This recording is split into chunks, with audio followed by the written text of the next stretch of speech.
Welcome to Biology Classroom. Today we are going to discuss about aqueous humor and vitreous humor. So what is aqueous humor is? It is a water-like fluid filled in the aqueous chamber, that is between the lens and the cornea. It is formed from the blood and is reabsorbed into the blood. And the function of this aqueous humor is to provide oxygen and nourishment to the tissues of the cell. Next is vitreous humor. It is a jelly-like substance seen in the vitreous chamber, that is in between retina and the lens. Helps in maintaining the shape of the eye. Next we are going to discuss about the regulation of light in the eye. The entry of large amount of light is harmful to the tissues of the eye. So we are not able to expose intense light. The iris and aperture at its center, called the pupil, regulate the amount of light falling on the eye. That is, when we are exposed to intense light, the size of the pupil decreases.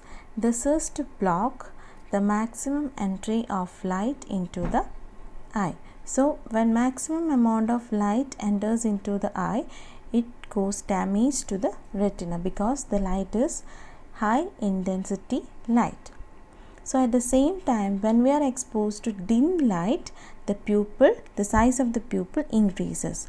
This is to allow maximum amount of light to enters into the eye. So during dim light, we are able to see things when maximum amount of light enters our eye.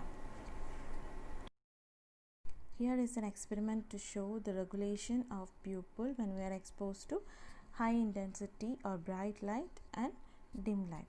So when we are exposed to high intensity light or bright light, the size of the pupil decreases.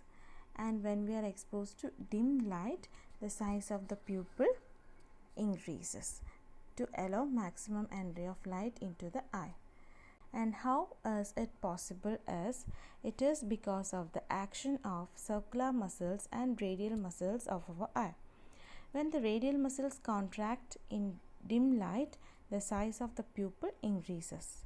When the circular muscles contract in intense light, the size of the pupil decreases.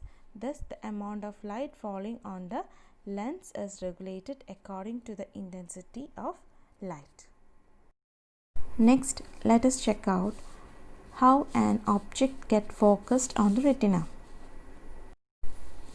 The curvature of the cornea and the lens help light rays which reflect from an object to get focused on the retina. This is clear from the picture given. We can see nearby and distant object clearly.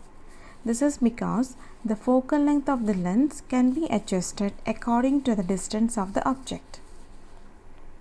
So there are some changes occurring in our eye when we see distant and nearby objects. Let's see what are the changes occurring in the ciliary muscles, ligaments, curvature and focal length when we see nearby and distant object. So let's see what are the changes occurs when we view nearby objects and distant object. So when we see nearby object, the ciliary muscles contract, ligaments relax, curvature of the lens increases and focal length decreases. And when we are viewing distant object, the ciliary muscles relax, ligaments stretch, curvature of the lens decreases and focal length increases. So these are the changes occurring to the ciliary muscles, ligaments and curvature, focal length of the eye when we are viewing distant and nearby object. So let's complete the table on page number 25 of your textbook. So this ability of our eye to adjust the focal length of the lens by changing its curvature in according to the distance of the object from the eye and form the image on the retina is called the power of accommodation of the eye. This is up to today's class. Hope you all understood what I taught you. Thank you. Have a nice day.